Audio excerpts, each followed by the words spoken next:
नमस्कार, मैं प्रिया और आप देख रहे हैं लाइव बिहार न्यूज नेटवर्क। इस वक्त हमारे साथ लाइव सेशन में बातचीत करने के लिए जुड़ रहे हैं हिलसा नगर परिषद वार्ड नंबर 16 से वर्तमान पार्षद विजय कुमार बिजेता।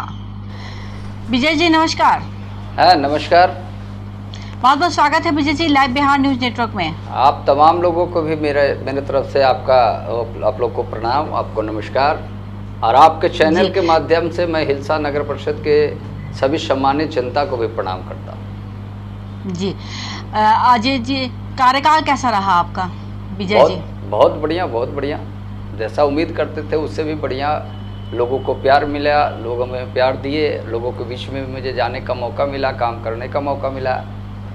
जी, तो विजय जी कितने वर्षों का कार्यकाल रहा? पहला कार्यकाल था ना, पूर्व में भी रहे हुए हैं? नहीं, पूर्व में मैं पार्षद नहीं, पहली मैं चुनाव लड़ा हूँ और पहली बार ही मैं पार्षद बना।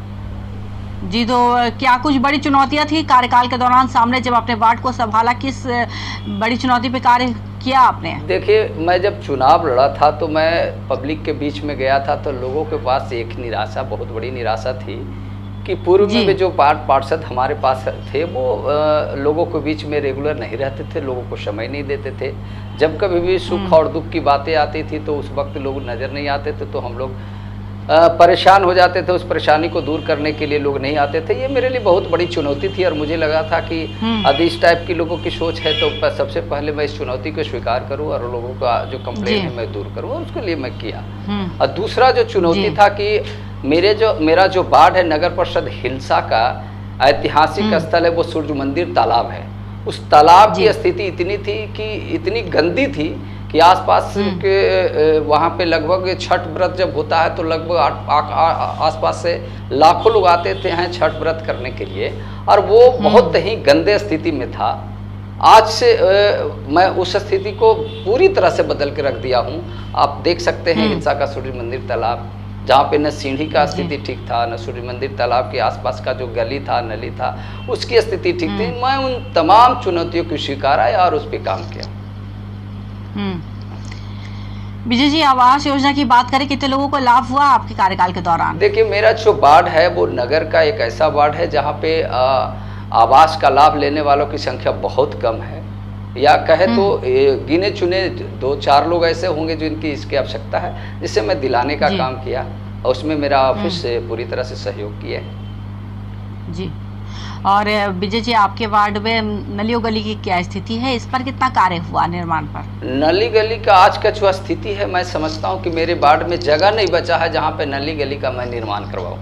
हर एक गली का नली मैं कंप्लीट किया हूँ, हर एक गली का मैं काम करने का काम। कुछ ऐसा है जो योजना हो गया है, संवेदक के हाथ में है, काम कुछ जगह पे काम चालू है, लेकिन मैं कहूँगा कि लगभग मेरा वार्ड है वो नली गली के मामले में कंप्लीट हो चुका है।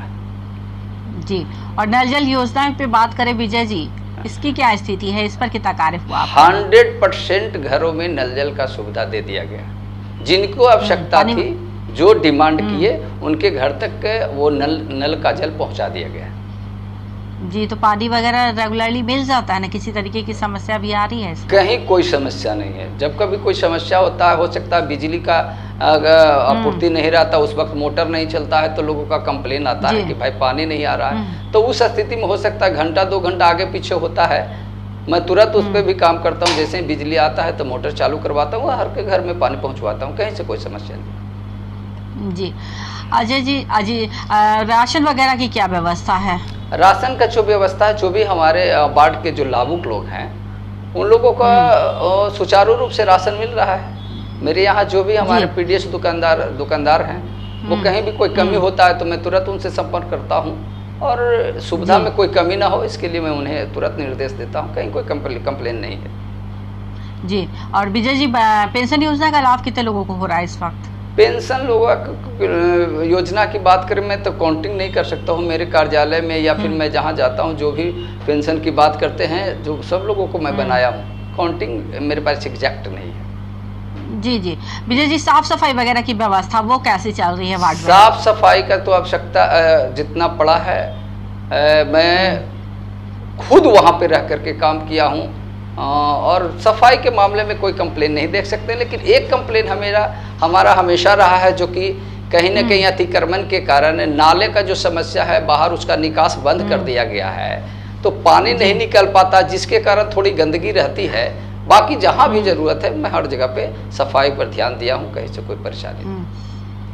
जी, तो जो बता रहे हैं नाले वगैरह का जल जमाव की, तो क्या निकासी की व्यवस्था दुरुस्त है आप वार्ड में? अभी और जरूरत है इस पे कार्य करने की? नहीं, देखिए निकास है ना, एक्चुअली है क्या मैम कि मेरा जो वार्ड है, वार्ड नंबर 16, नगर परिषद हिलसा का लगभग 5-6 ऐसा वार्ड है जिस वार्ड का पानी मेरे वार्ड में आता है, और एक गड्ढा है, उसी गड्ढे से होकर के फिर आगे निकलता है, वो वार्ड नंबर 15 होते हुए आगे तक निकल जाता है। तो वहाँ पे जो वार्ड नंबर 15 में कुछ एरिया ऐसा है जहाँ पे अतिक्रमण लोग कर दिए हैं, और अतिक्रमण के करने के कारण वो निकास नहीं हो पा रहा है, जिसके कारण वो पानी पूरी तरह से नहीं निकल पा रही है। और वहाँ पे कहें तो वहाँ पे थोड़ी गंदगी है, उसके लिए भी मैं कार्य कर रहा हूँ। मैं उसके लिए विभाग को बोला हूँ, विभाग के अनुसार वहाँ पे अतिक्रमण मुक्त करते हुए उसको भी हम लोग फिर से वो जो गंदगी है उसको साफ सफाई करवाने का काम करें। जी, और वार्ड में बिजली वगैरह के कार्य पूरा हो गया है ना? अभी कुछ बचा भी रह गया है? बिजली? जी, जी बिजली का कोई समस्या नहीं है। बिजली डिपार्टमेंट वाले लोग हैं जो हर गली में वो पोल और वो जो भी उसका तार वगैरह है, कनेक्शन वगैरह, कोई कमी नहीं है, सब जगह कंप्लीट कर दी है। जी, तो विजय जी जिस तरीके से बात बता रहे हैं, जिस तरीके से आपने कार्य किया, लोगों से संपर्क किया, तो जनप्रतिनिधि अगर लोगों से डायरेक्ट जुड़े हुए हैं तो बहुत अच्छी बात है। क्या लग रहा है आगे लोगों का मौका और सहयोग आगे भी आपको मिलता रहेगा? एकदम मिलेगा, ये तो कोई प्रश्न ही नहीं है। आप चाहें तो मेरे पब्लिक से पूछ सकते हैं, पब्लिक जवाब देगी पब्लिक क्या चाहती है।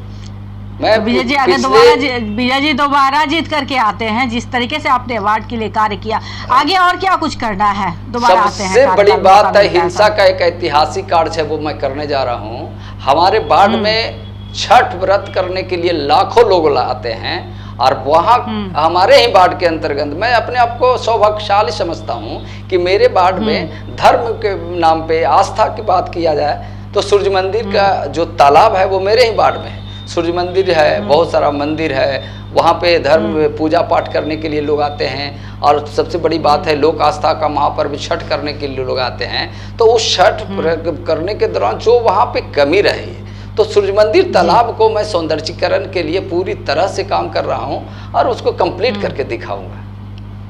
ये मेरा अगले चुनाव जीतने के बाद का नेक्स्ट जो प्लान होगा, वो पहला प्लान यही होगा कि मैं सूर्य मंदिर तालाब के सौंदर्यीकरण करके दिखाऊं। ये भी मैं जो उसमें भी काम किया हूँ, वहाँ पे कुछ जगहों पे सीढ़ी नहीं था, पूरी तरह से चारों तरफ से सीढ़ी नहीं था, तो मैं पश्चिम साइड से फिर सीढ़ी बनवाया हूँ। एक साइड से और बचा हुआ है, उसको भी मैं बनवाऊँगा। तालाब में और भी सौंदर्यीकरण के लिए जिन जिन चीज़ों की आवश्यकता है वो मैं चुनाव जीतने के बाद उस पर लग जाऊँगा। जी, बहुत बहुत धन्यवाद Vijay ji live Bihar news network से बातचीत करने का, और उम्मीद करते हैं कि बिल्कुल लोगों के सहयोग के साथ आगे भी हिलसा का और ज़्यादा विकास हम अपने वार्ड का कर सके, और ये सारी जो योजनाएं आपने सोच रखा है वो सब पूरी हो। चलिए, बहुत बहुत धन्यवाद आपको भी। तो ये थे हमारे साथ लाइव बातचीत करने के लिए पार्षद विजय कुमार विजेता, जिन्होंने बताया कि लगभग 5 वर्षों का कार्यकाल रहा उनका, और इन 5 वर्षों में लोगों से के विकास के लिए तमाम प्रयास किए हैं। हर योजना को अपने वार्ड में उन्होंने धरातल पर उतारा है। उन्होंने कहा कि सूर्य मंदिर हमारे वार्ड में एक था जिसका जीर्णोद्धार मैंने किया, और ये मेरी बहुत बड़ी उपलब्धि रही। इसके साथ ही उन्होंने कहा कि जिस तरीके से मैं लगातार लोगों के संपर्क में रहा हूँ, लोगों से कार्य करता हूँ, सरकारी योजनाओं को धरातल पर उतारता हूँ, लोगों का बहुत ज़्यादा साथ और सहयोग है मेरे साथ, और पूरी उम्मीद है कि दोबारा मुझे एक बार फिर अपना जनप्रतिनिधि चुनेंगे। दोबारा जीत करके आता हूँ तो मेरी पहली प्राथमिकता सूर्य मंदिर का और ज़्यादा निर्माण करना है, सौंदर्यीकरण करना है, जिससे कि लोक आस्था का महापर्व छठ जो लोग यहाँ पर करने आते हैं उनको किसी तरीके की परेशानी और दिक्कतों का सामना ना करना पड़े। ऐसे तमाम खबरों सब रिटर्न के लिए आप देखते रहे लाइव बिहार न्यूज़ नेटवर्क।